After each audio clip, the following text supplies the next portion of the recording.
Rose et le Petit Prince. Ouais, quelle belle histoire. Saint-Exupéry, ça ne peut pas ne pas nous toucher, hein, nous les Français. Mais au niveau international aussi, ils sont craquants, originaux, techniquement d'un niveau impressionnant. Alors il y a une petite erreur, on va la voir tout de suite, c'est sur le Twizzle. Ouais, mais il a posé le pied sur la deuxième séquence. C'est vrai. Regardez bien. Je crois qu'il ne faut pas leur en vouloir. Ah non, non, loin de moi l'idée. Hein. Non, moi je dis bravo de sortir d'un avion et d'être ici à Vaujany pour faire honneur à ces championnats nationaux et à la France.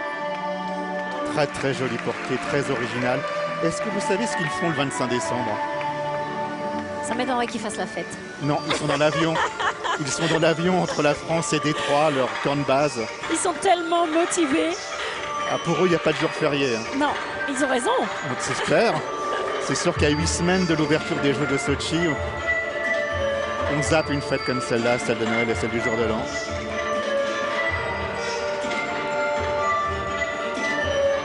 Alors sachez que ce programme il a été monté notamment par un mime qui a travaillé avec le Cirque du Soleil, Julien Cotreau, et ça se voit dans leur programme. Il y a de très très jolies attitudes. Il y a également Laurie May également qui a participé à la chorégraphie de ce programme.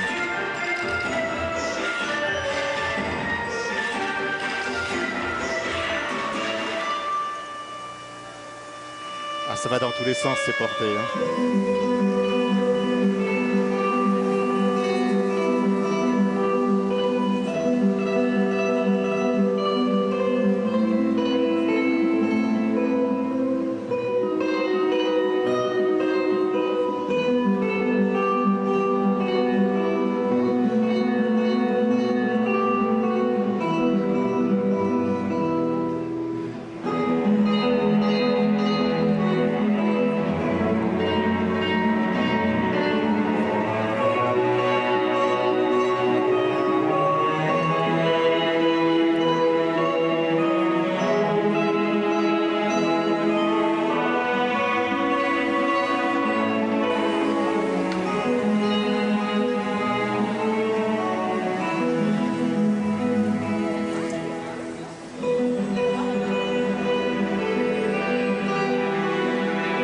Vous avez évoqué, Annick, la finale du Grand Prix qui s'est déroulée le week-end dernier à Fukuoka où ils ont pris la 3e place alors qu'ils n'étaient que 5e après la danse courte.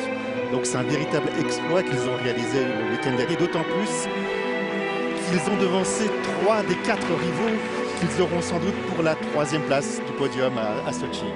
Voilà, pour une place sur le podium, laquelle on ne sait pas encore. Non. Ils sont bien sûr favoris pour une des marches de ce podium olympique. Il faudra notamment affronter des Russes en Russie. 2 couples russes. Ce n'est pas anodin. Bogova Soloviev et puis Ilinnik Katsalapov. Le problème pour les Russes, c'est qu'ils ne savent pas qui favoriser, entre guillemets.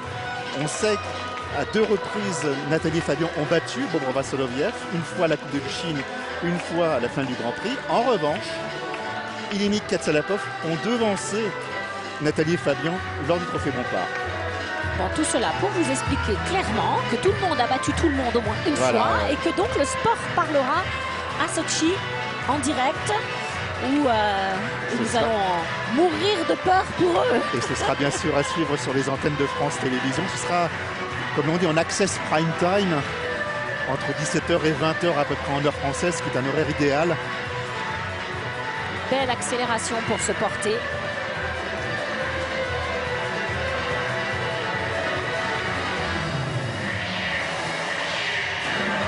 Bravo à eux, hein. En altitude à 1250 mètres, c'était pas facile. C'était pas simple, d'autant plus que vous l'avez peut-être déjà dit, mais ce couple effectivement arrive donc des États-Unis. Ils sont passés par donc le Japon, ils ont à peine posé leurs valises, ils participent à ces championnats de France et puis ils vont repartir également